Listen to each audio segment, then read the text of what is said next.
everybody, and welcome to today's webinar. I am McLean Robbins in our Enterprise and Corporate Marketing Department here at MBO, and I'm really excited to have you all today. I see the numbers ticking up on the screen, so we are going to give everybody just a few minutes to get in here and get started. I know Zoom takes a second to load.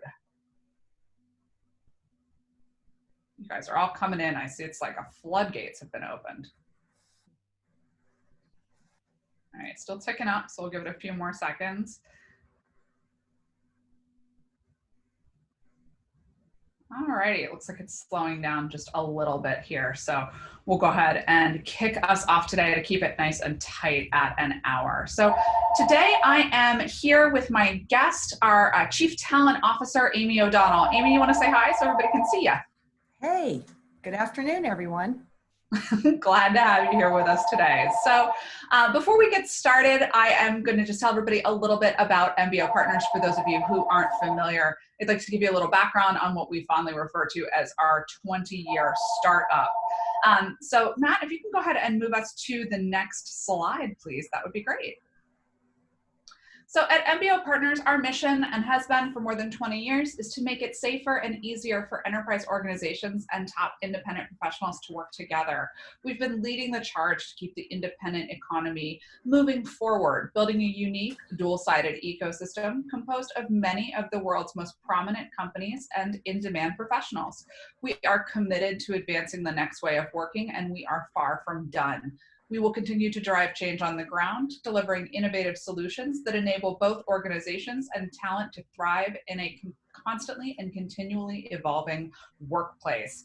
And I think that one of the things that's really important to take away from that here is our purpose. And our purpose is helping independents get the control to do the work they love the way they want. And so today, we're going to leave you with some really great actionable tips to help you get that control and how to present your online presence in a way that you can really win and succeed in those projects. And before we go too much further, we'll move to the next slide here. And we're going to talk a little bit about some upcoming events. As many of you know who have registered for today's session, it is a 3-part series. We have upcoming events in July and August as well. But you can always visit mbopartners.com/events and register for any of the robust, at this point, fully virtual series of events that we have. But in normal times, we'll also show the live events that we're doing as well.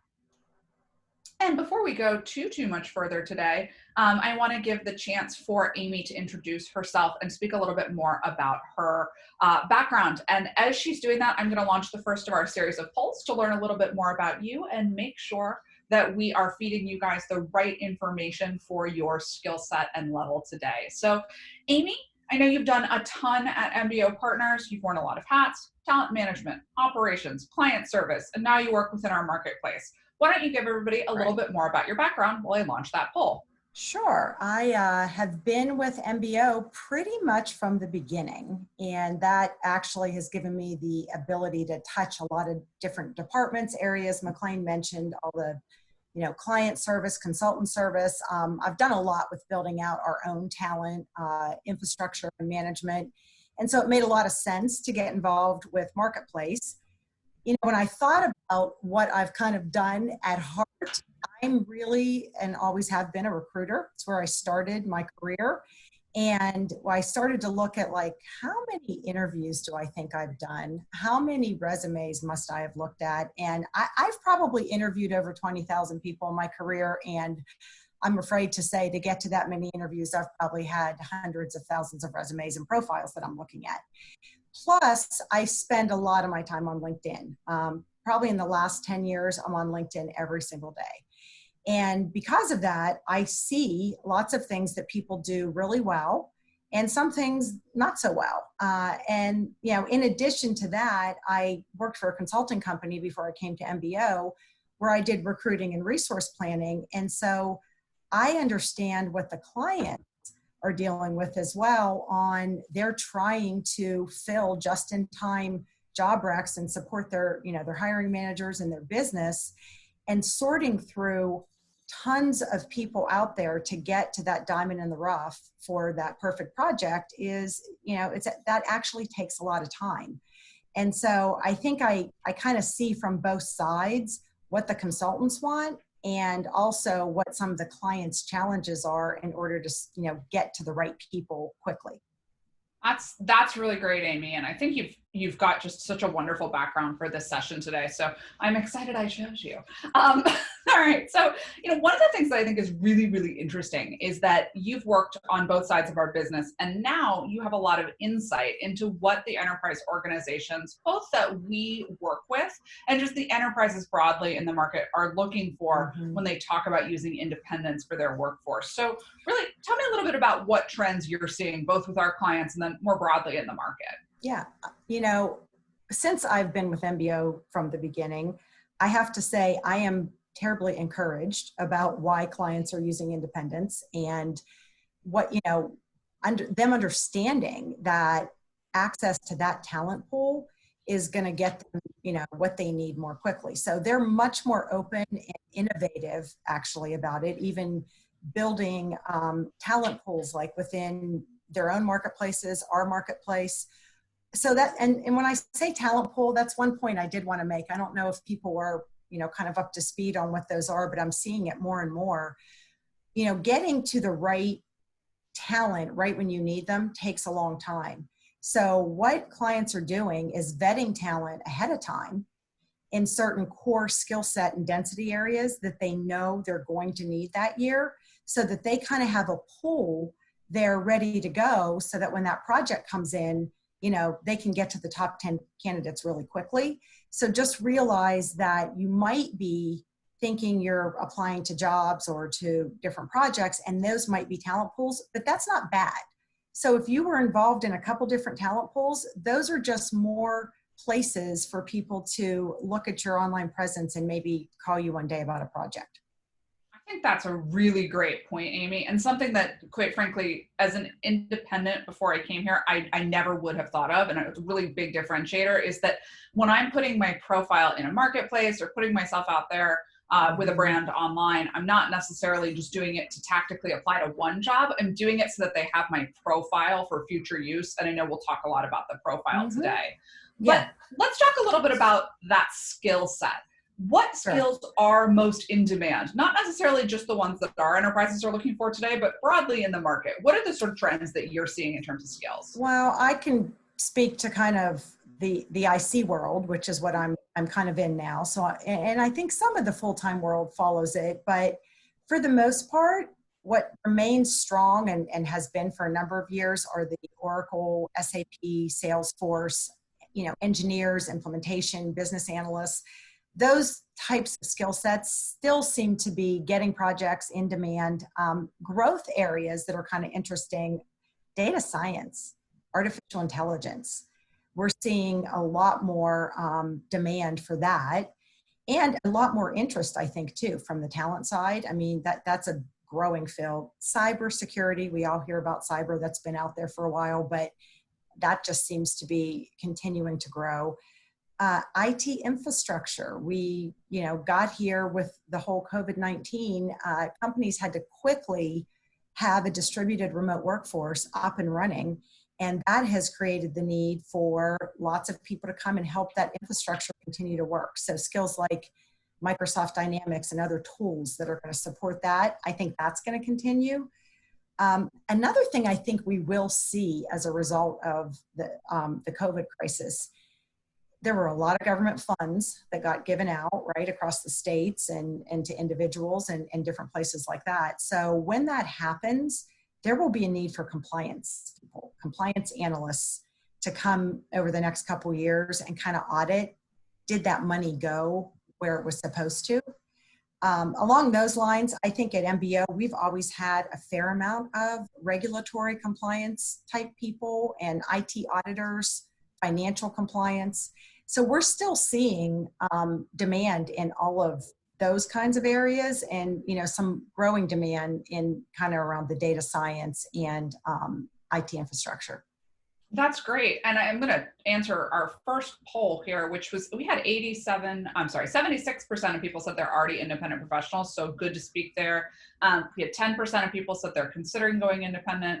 And then we have 8% of people who are employed, but with a side hustle. I always got to give it to the people with the side How, hustle. But we did have a question that I'm going to save a lot of the questions for the end, but this one's sort of on the skills area. Matt asks, what about strategy consulting? Things like helping with growth strategies. Are you seeing a lot of demand for that? I think we're seeing the consistent demand that we get in our, practice areas all along. I haven't seen that fall off. I haven't seen an increased demand in that, but a big part of what we've got is strategy people that help companies figure out, their go-to and growth, or corporate restructuring and sometimes bankruptcy restructuring. So I think that still stays strong, but I don't know that at least from what I've seen, I haven't seen a lot of new coming out there. Excellent. Thank you so much. So let's talk a little bit about when you're advertising your skills, sort of where do you want to put that? How do I go ahead and sell my presence online? Let's just sort of ask the general opening question. Yeah. I don't know if everybody thinks of it this way, but I kind of think of LinkedIn is there and your, professional foundation. LinkedIn should tell your story and your career journey. That's what I should get from looking at your LinkedIn profile. Your resume can be your history and your credentials to back up that story.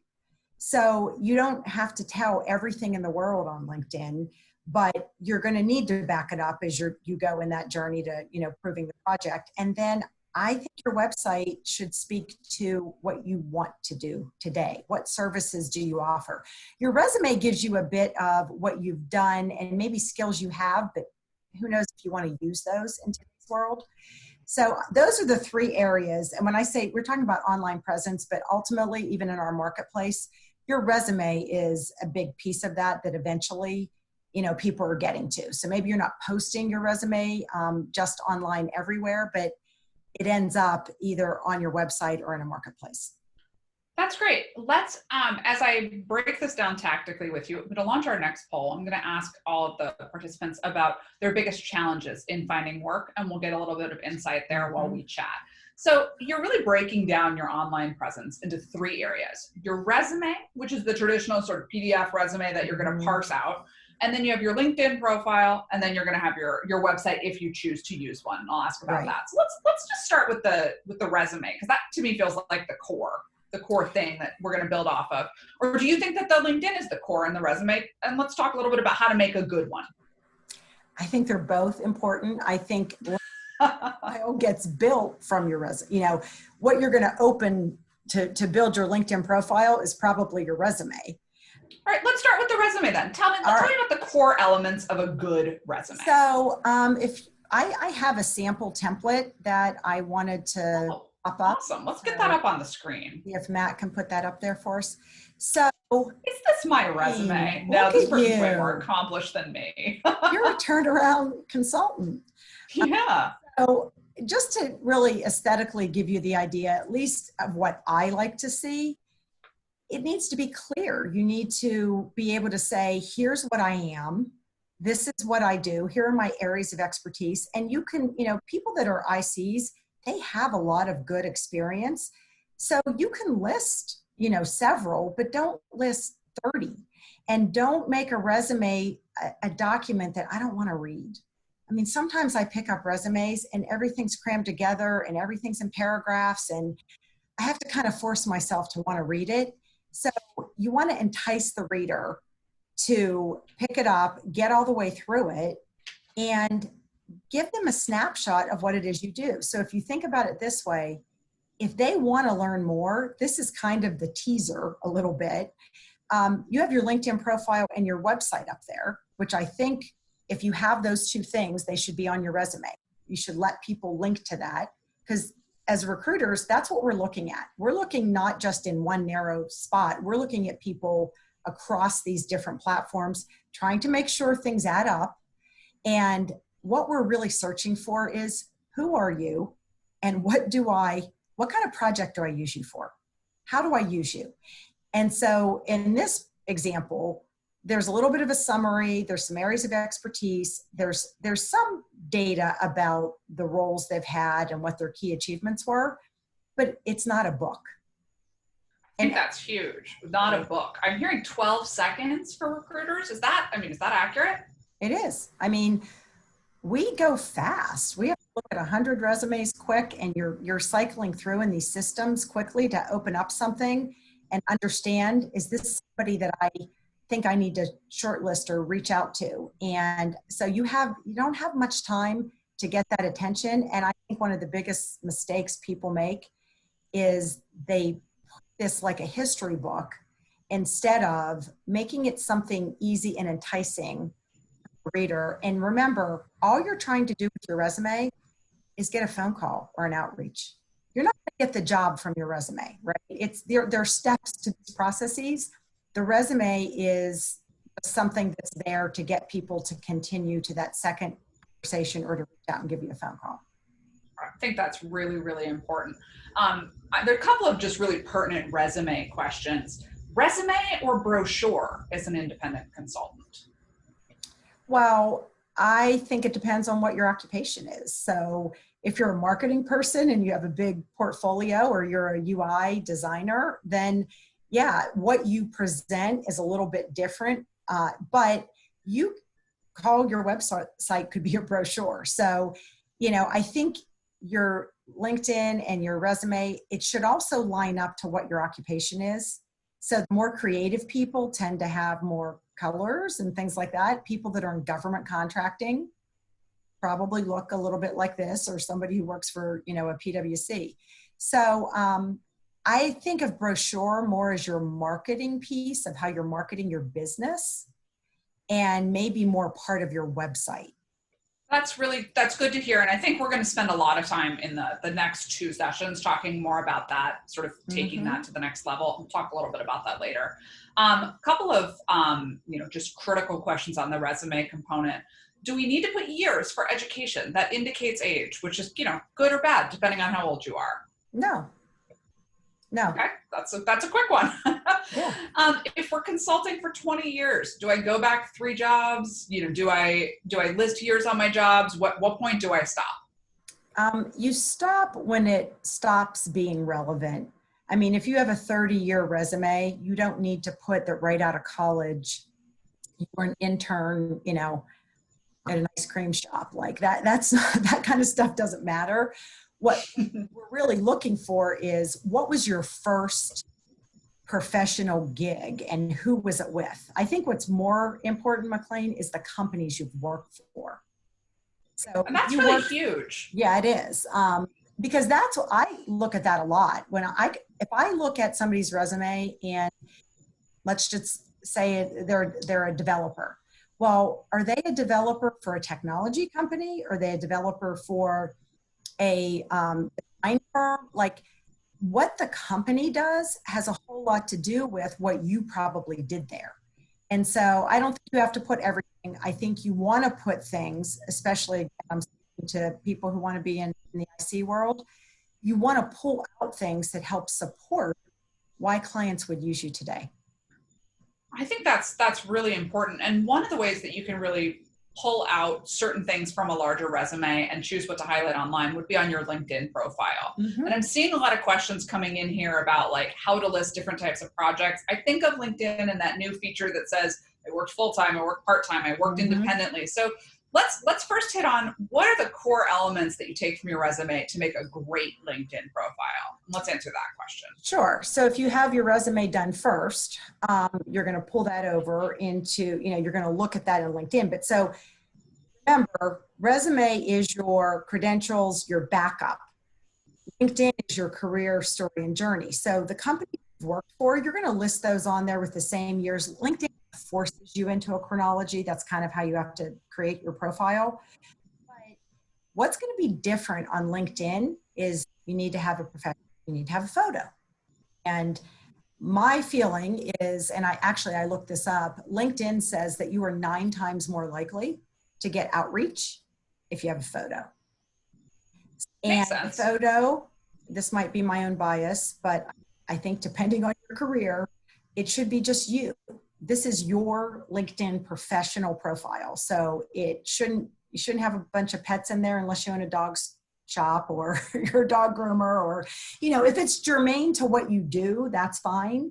But generally a nice quality too. I mean, you don't have to go to a photographer and get it done, but don't have a tiny little, sketch that's far away that people can't, really see and make out. Remember that your photo, and then I'll get to your headline, every feed you come up in, that's what's there.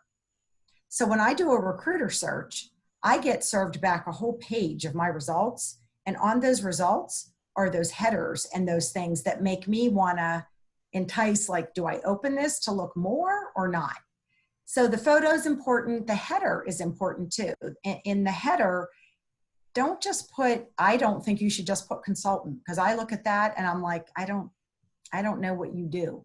So, innovative marketing leader, strategic CFO, whatever that is. I'm a fan of using those words, innovative, collaborative, meaning whatever you are, kind of putting that in there in the header. You're trying to describe what it is you do. So not just vice president of marketing, but marketing leader skilled in analytics or in communication or whatever. Yeah, I'll even see people who want to get into management will put aspiring leader that wants to help develop people and find their passion, or, something like that. So I think those two things are important. What I think is very important for independent consultants is your summary. And now LinkedIn calls that about. Something that's interesting too is I would encourage everybody to do this. You can print on LinkedIn for yourself a PDF of your LinkedIn profile. Mm-hmm. If you haven't done that, you should, because they have formatted that now to where everybody's looks the same. So make sure that what you see on that PDF, that's what I'm looking. Sometimes I'm downloading that PDF. Make sure that it represents and looks like what you would want it to look like. That's great. I know you're going to show us in a later session the recruiter view, and I'm really, really excited to see that. So This has brought up two further questions for me, and I'm starting to feel like this is just a really nice one-on-one coaching session, but we're getting a lot of questions trying to answer those. Made me a lot more attractive. Okay, one of the questions I'm seeing it in the chat too is, how do I name my clients? If I've maybe worked through an agency on a client, if I've freelanced, or if I've worked somewhere full time and now I want to claim that association, can I name them, and how do I talk about them? I think that is very important to talk about the projects that you did. And I know that lots of clients, you can't list their names, so that's fine, but you can say large financial institution, media company. What you should refer to is the industry that company was in, because a lot of the opportunities that we're seeing, especially in the marketplace, will say that I want somebody to do XYZ, but in financial services, in healthcare. So even if you can't name the client, you can name the industry. I think that's a big deal. Interesting question. What about if the company was acquired? This has happened a few times. Like, I worked for somebody that was then acquired by Oracle, but it wasn't Oracle when I worked there. What do you say then? So you start with Oracle, and then you can put in parentheses, or, part of XYZ acquisition. Excellent. Okay, that's good. You can show that trail. So another thing that you talked about on LinkedIn, I think is really important, is telling your story and finding your passion. So what's the difference between saying what I did, and then as an independent consultant, saying what I want to do? Yeah, that is something, one thing I will say for everybody, very few people, I don't know, maybe writers like to write their resume or LinkedIn, but most people hate writing their resume. They hate updating their bios.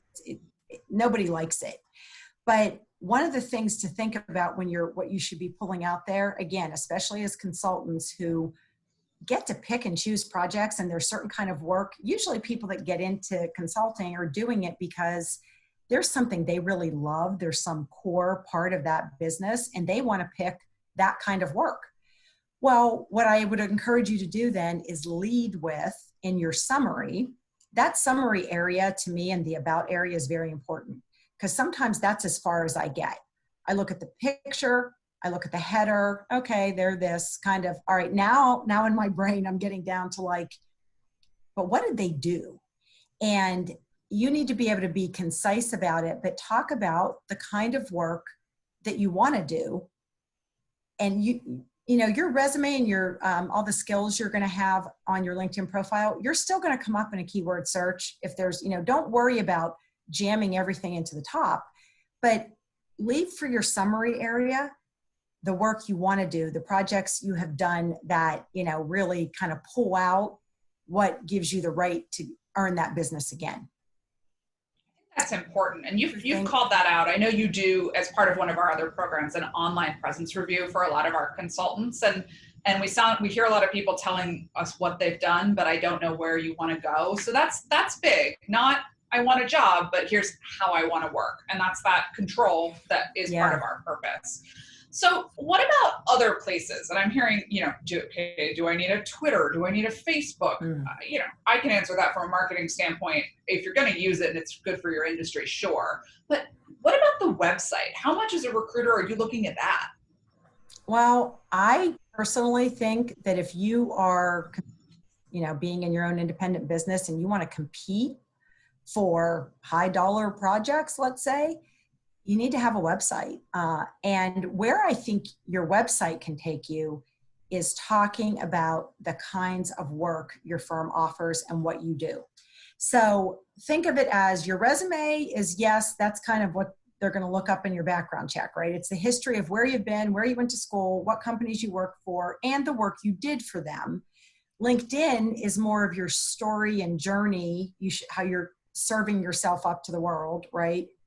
And you still have a little bit of that on there, but your website now you have the opportunity to say, here are the project areas that I've completed. And now on your website, you're only talking about the services that you want to offer going forward. You don't have to talk about work that you did in the past. And that's really great. I think that's important. And I know that's something we help people do too. I mean, I've been kind of amazed at some of the websites we do sometimes that are, I mean, even if it's not through MBO, it's not that hard. It's gotten a lot easier for somebody to at least have, you don't have to have multiple pages and deep stuff. Have a couple different tabs about the work you want to do. I always like to see people put their contact information and make it very easy for people to contact you. Sometimes I'll see websites or even on LinkedIn, go ahead and put a link to your website or put your email address right in your summary. So if you want people to reach out to you for projects, make it easy for them to contact you. That's huge. So many people forget that it's like, how do I get that email? And you said that the other day. You said, put your email in your summary, because if someone's not connected to me on LinkedIn, they can see my summary, but they can't necessarily get in touch without that email. And I think that's huge. And I would also say, just a little MBO promo, if you go to mbopartners.com/insights, we have a whole marketing and branding section on our site, including a lot of content about how to build a personal website in a really easy fashion. And again, if you're in that Advantage program, in addition to Amy's online presence review, you do get us to help build your website, or at least a baseline website for you. This is proving really, really valuable. So I'm hearing, you know, got to start with the resume, LinkedIn, a chance to sell yourself, website, a chance to really showcase your projects. It sounds like a great opportunity too, maybe for case studies, if you want to put those on your website, or client project examples, even if you can't name the client. The other thing that they are kind of suggesting, LinkedIn actually suggests this, but I think it's a good idea, you know, rich media, videos, infographics. And again, it's hard for lots of people to share, you know, proprietary information or things like that, but you still can share industry information that is on your profile, but is a video or a speech or a PowerPoint that is about some topic that you're related to. And that, again, as a recruiter, I can get through that and go, oh, that can help me connect the dots of, oh, they do stuff like this. So that's actually not that hard to do. And so some people create their own content, obviously, depending on what you do for a living, but it doesn't even just have to be your own content. There can be other things out there that, you know, really relate to you or, you know, kind of germane to your occupation.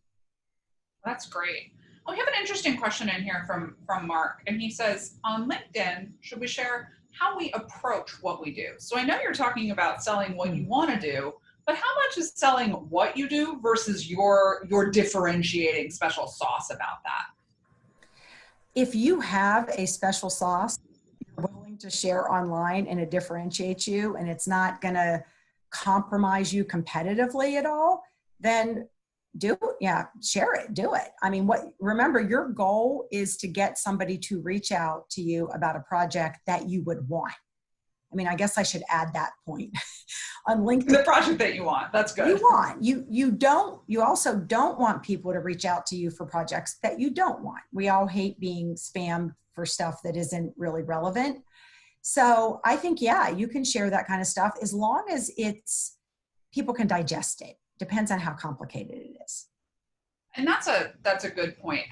Is there a best practice for distilling something that's complex into the words that would be seen by those ATS, those talent trackers? Any tips there?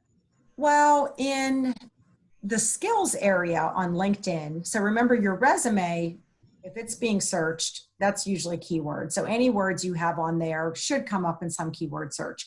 LinkedIn has a skills section that you can pick what your skills are.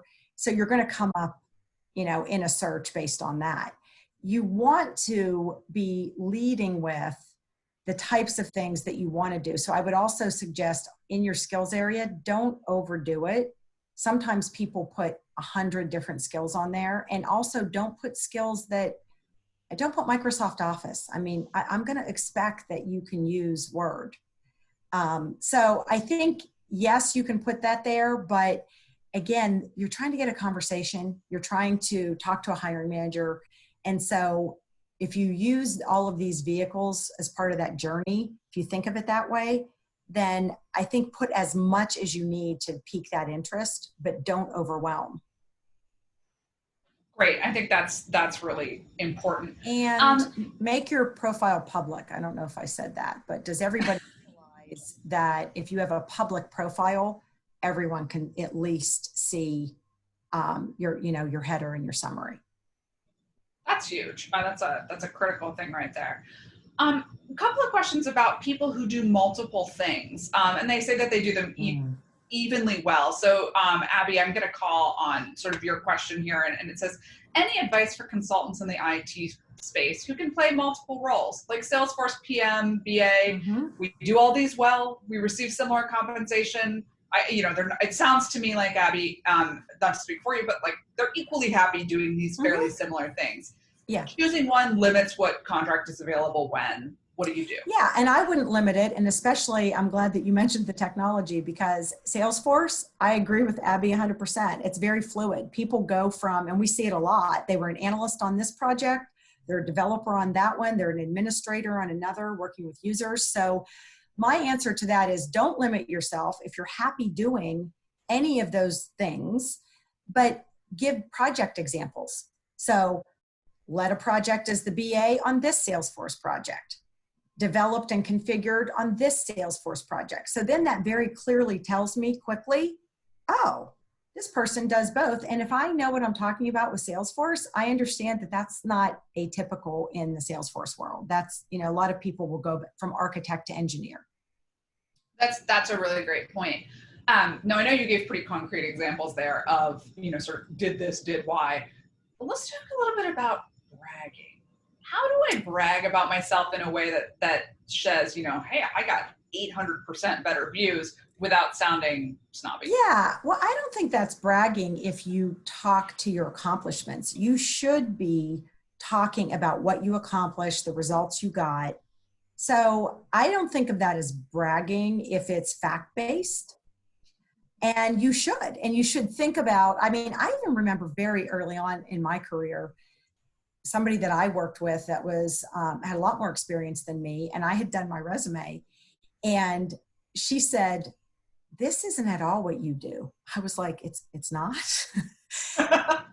There's customer complaints by 60%. I was like, I was just kind of spitting out what I thought my job was and not what I accomplished and the results I got in it.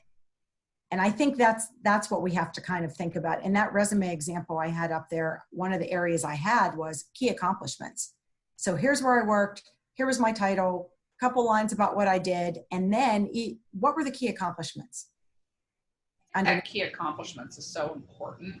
We were just talking about how here, even at MBO, we wear so many hats that it's less about what I was hired to do and more about what I'm really achieving in that role. Mm-hmm. Well, I'm gonna say we've answered a lot of these questions here today, Amy, and I'm gonna move more fully into the Q&A unless you have other tips that you want to add. Are there any other tips that I've maybe missed? Yeah, the only other thing I would mention that also, if you work in teams, there are people that will pull together different teams and have access to other high-level professionals. Talk about teaming and that sort of thing too. And your resume, I mean, I'll find that out sometimes when I'm talking to somebody, and then I'm kind of like, oh, you've done that? And I realized by looking at their resume or their LinkedIn, I didn't understand that they were the nucleus that pulled all this stuff together and can deliver projects. That's huge. And that teaming functionality seems to be becoming more and more common as enterprises get used to working with independents, and they realize that they don't need to just hire one person Mm-hmm. for each thing. They can let the independent team up. So that's a really nice thing to see. We're seeing a lot of that.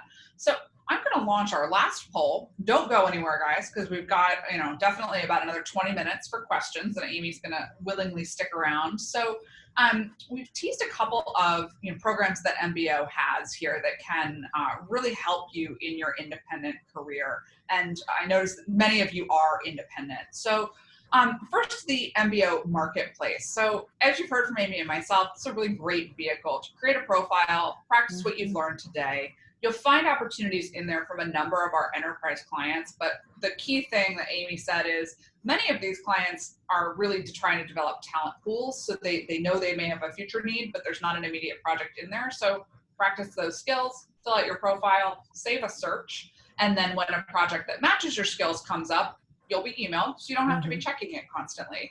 That's mbopartners.com/marketplace. And of course, if you answer the poll, we'll go ahead and send you some information about that. And then next up, for our more experienced independents, either those who are looking to take their business to the next level, who are experienced professionals, or maybe those who are looking to make the leap to independence, we have MBO Advantage. That's our premier program that helps independents maximize the value of their expertise. This is really geared towards those of you who aren't necessarily looking for projects. And I do want to be pretty specific about that. We're not going to get you a project necessarily by being an Advantage, but we will certainly help with your back office, help you get your business structure set up, a real outsourced chief of staff functionality. That's where the profile review comes in, some other things. It's a subscription-based service. And that is mbopartners/mbo-advantage. And of course, if you have a problem or you need any help, you can also, if you're already working through us, get somebody from client care if you answer the poll. So I'm going to let you guys answer that again, and then I'm going to move into the Q&A here. Amy, so do we just have like a robust array of questions that have come in? Nobody likes to do their resume. This is more questions that I've seen since our CARES Act webinar back in April. So we're just like flowing through them. So a couple questions about just like areas of skill set and sort of how viable the skill sets are. So speak to what you can here. Things in life sciences. Mm-hmm. You know what I would, I was going to get to industry. So I think that if you're looking at what's in demand, if you want to know, like, gee, I want to market myself somewhere and what's hot right now, or where am I going to get some traction, follow the industries that are doing well. So life sciences, pharma, healthcare right now, those industries are doing well. So they're probably not on hiring freezes. They probably are still handing out projects. Another tip is go and look at their website, follow the companies in those industries that you have interest in. So rather than waiting for a project to come out or somebody to call you, follow what they're doing and see where maybe they're looking for some full-time people. When you're looking at the full-time recs on their website, one of the things you can learn is what technology they use, what kind of skills they're looking for, because sometimes that bleeds over into the consultant project stuff. So you get some tips about the tools they have. And, sometimes you can package yourself up a little bit in those arenas if you understand the areas that it looks like they have some demand in and they're still having challenges. That's great. And then I see a question here about writers. Any specific topics? I know we always have technical writer. We have a couple different, we have a pretty big writer community. And for writers, I think that's a perfect pool for clients to, tap into and, put recs out, whether it's on our marketplace or someplace else, because writers can be anywhere.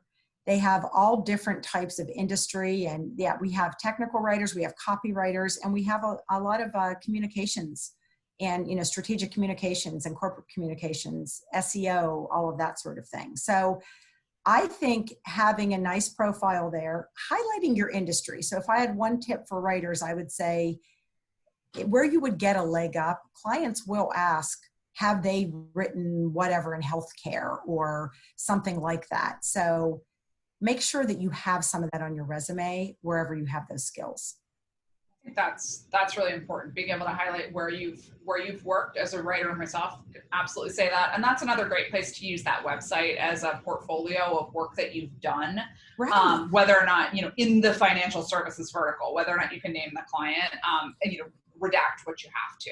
Yeah, and even on LinkedIn, you can still put that on your LinkedIn feed, examples of your work. People really like and expect in some areas examples of your work, so they can really check you out before they even have to get on the phone. That's huge. So one more industry area, and then I'm going to rapid fire resume questions at you. So get ready. Okay. D&I strategy work based on current circumstances. I know we're seeing different things than we did even 8 weeks ago. Yeah, I mean, I think we're expecting, or at least our clients are expecting, that there will be some strategy demand around companies that need to get restructured. That's where I'm seeing some of that, just based on industries. But this is such an odd time. Some industries are doing like really well and really busy, like our banking clients are really busy. Yet, others obviously like retail and, the restaurant world and all of that, they're not. So I think, yeah, the strategy work maybe hasn't come yet. We still have lots of strategy consultants that go to work for us. I just think that those projects were conceived, the ones that are going to work now, 6 months ago. So yes. Maybe we're about to see that uptick. And I think we could, based on what's going to probably have to happen to some businesses. That's huge. And I know we have a couple of more strategic enterprise focused webinars later in the week coming up, or sort of later this week, later next. So I would suggest going to the events page and taking a look if you're really interested in that. So let's pop over to the resume. I'm just seeing a couple of really, targeted questions here. Cover letter. Yes, no, and what do I focus on? So remember, these are all my opinions after looking at hundreds of thousands of them. So some industries, you need one. So let me just give it that caveat. So you have to make sure you understand what your industry industry is the wrong word. It's more occupational, where it's expected. But for the most part, people really don't want to read two things. I know I don't. I mean, I go to the resume first. And what I look at is, what are you? What have you done? Where have you worked? It's like a really quick, until I started actually working with I'm working with some AI vendors on how to, build this stuff into systems. And it made me realize that I have all these rapid fire things that go on in my own brain when I look at a resume that I don't even realize anymore. But it's made me kind of bring them out. And it's, is it clean and easy to read? And then do I understand what you do and who you did it for? That's what I want to know at that point on the resume. That's huge. And Anat had a really focused question, clean and easy to read.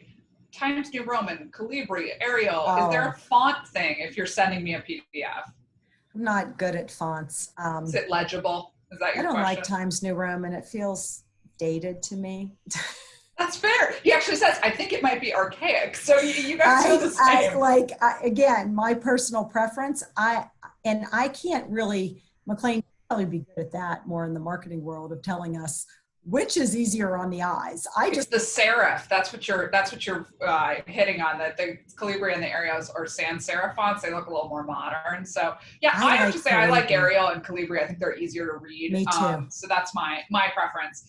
And he had a two-parter here. So he said large corporations use their website to submit resumes, and no matter how many times I submit, it feels like there's no one on the other end. So any tips to getting through the ATS? Oh, that whole world is still tough for the candidate.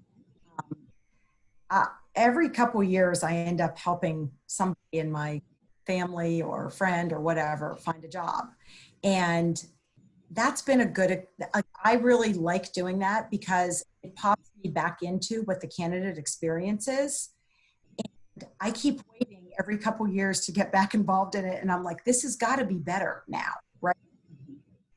And it's not. So it does feel like a black hole. I understand that. But let me tell you something else on the other side of that. A lot of the recs that go out there, they don't intend to like not use them or do them. But a recruiter sometimes will just say, oh, let me duplicate a rec that's already in the ATS, right? Maybe the hiring manager didn't have time to really look at it. And they kind of say, yeah, that's what I'm looking for. And then only to find that the rec wasn't right from the beginning. So sometimes when you're not hearing back, the job rec might not have adequately described what somebody was looking for. I find that people don't spend enough time up front describing, what they want, and they actually would shortcut their process if they would do that better. And then they're just not going to respond to everybody. But I'll tell you what, all these tips about making your resume good and LinkedIn on there and easy to read, and if I can open that, I'm more likely, as I'm having to get through 500 of these, to pick the ones that are, readable and serve up to me like what I want. And by the way, they'll go through the top 20. And if they find 3 candidates that they think are good enough to submit, they probably aren't going to get all the way down to the end of the list. I think that's really great. I think that's a great answer, but that's what's happening. Yeah, well, hey, it's your experience, and every recruiter's going to say something a little bit different. Yeah. What about the companies that want you to fill stuff out through Workday, PeopleSoft, et cetera? It sounds like every time I create a profile, I've got to redo this all again and again. So we popped the resume back up on the screen here. Can I just literally copy paste my resume info in to make sure it goes legibly? It takes a little while, right? It does. For the full-time jobs, you guys will find a much easier experience when you join the marketplace. But for the full-time jobs with these heavy duty ATS big systems, you almost have to do a background check sometimes. I mean, it's not quite a background check, but it feels like it. And if you want to apply to the job, that's kind of what you have to do. But I would also encourage people to use LinkedIn to see who you know in that company. And maybe you can't always find the hiring manager, but you might be able to piece together some things about who might be running their technology area. I mean, you can apply and then you can still reach out in, other areas to be able to do that. Excellent. Okay. What about remote work? I mean, hot right now, nobody's leaving their house. Obviously, we'd usually be live in person, but tell me a little bit about, the number of consulting jobs that are asking for people to be on site versus remote, and is that more flexible now? I'm encouraged that with the horrible thing that's happened over the last several months, that one of the good things that comes out of this, I think, may be that clients are kind of loosening up those requirements to be on site, because if we could get more clients to be interested in that, then wow, talent is very limited sometimes based on the location for them and for the client. So that would really open things up. I am seeing that happening more. And again, I guess I'd have to say it depends on the job. Technology jobs, you can do remotely a lot of times, and that's become pretty commonplace. Writing, certainly. With COVID, we've all done our job remotely, so they all can be. It's a matter of the culture of that company and what they feel comfortable with. I think you'll see more jobs that are remote. I know I'm certainly advocating for it anytime I can with clients, because I think it's very limiting to their access to talent by saying you have to be in a certain city, because you're dealing with a much smaller pool. Okay, that's really good to hear. Yeah, we hope we see more flexibility, especially on the IC side. A Right. couple of questions from people here, and I apologize for those of you that I'm gonna kind of smush your questions into one. So let's hope I do it justice. People who are, looking to make that transition from working full time to independent, or who want to figure out how to best position what they did full Hmm. time as an independent. Any tips Hmm. for those initial ways to kind of blend the experience and sell Yeah, I yourself? mean, that's part of your journey and your story, right? Because everybody's got usually some full-time job that they have. I mean, like everybody that's a consultant today, I shouldn't say everybody, but most consultants today at one point in time, where they got the bulk of their experience that gave them the credentials, to be able to go out and become a consultant was from those full-time jobs. So I don't think there's anything wrong or hard about that transition from I worked for, here was my career and now I've started my own business. I mean, that's fine. And a lot of times they're looking at that experience that you had in your full-time world and actually giving credit to it. So I don't think in the consulting world that clients want you to have been a consultant before necessarily to give you a project. And I see people go back and forth. So people are a consultant, then they might take a full-time job, then they go back into consulting. And so I think that ebb and flow back and forth in that world it's not, you can just talk about it. I mean, it's fine. Well, that's one of the things we really see in our state of independence research, and that's something that we've seen for 10 years. That cyclical nature of employment, and especially now as people have to stay home and take care of their kids, the school's not starting. We'll see people step away. That work-life balance, that flexibility, very, very normal. We Right. just have a couple last-minute questions here, and one, this is really an interesting one. Can you tell, or how can you tell, if a company is beating the bushes for candidates that are ripe for consultants to step in instead of hiring full time? Like any Hmm. triggers on a website to say, that's a full time Hmm. position, but maybe I should write and say I'll do it as a consultant? Well, number one, I would say go ahead anyway. I mean, actually, I think we have a story about that for one of our Advantage consultants that recently did that. Found something. It was one of our enterprise clients, so we had the contract vehicle already, which makes that easy once you get the engagement. But he kind of reached out to a hiring manager on LinkedIn and ended up getting a project there that turned we had the vehicle for him to go bill, and it seemed pretty easy. So number one, I would say I would look at the full-time jobs. You can't be promised anything by that, but there are times when you see something open for a long time. So there's some keys there, right? How long has this been open? And if it's been open for a while and they keep it out there, either they're really bad at managing their ATS or they can't find anybody. LinkedIn will tell you how many applicants to a job. Sometimes there's some polls there about you can ascertain a little bit about how well they're doing with the candidate pool for what they're looking for. But I wouldn't even just wait for those. I would say, what does it hurt to offer yourself as a consultant? Because here's the other thing that our clients are starting to do. We're starting to see the crossover of HR teams that are doing full-time hiring, also getting involved a little bit in the direct sourcing, direct to contractors. So those worlds are starting to blend. So don't limit yourself if you can stand to get through the ATS. That is huge. Well, Amy, we're just at the end here. We had a lot of great questions. I thank you for being so patient with all these questions that came in. Sure. That is the name of the game. Want to remind everybody, we've got a session July 16th. I'm so sorry. It's going to be, it is July 16th, the second in our two-part series, Growing and Marketing Your Skills. And then Think Like a Recruiter will be our last and third session where we'll show that back-end view, and that's going to be August 20th. Those are all on our events page. And we will send a recording out for those Yeah. of you who participated today. So thank you so much for being with us today, Amy. Great to have you. Thank you. All right. Talk Bye, guys. soon. Bye, guys.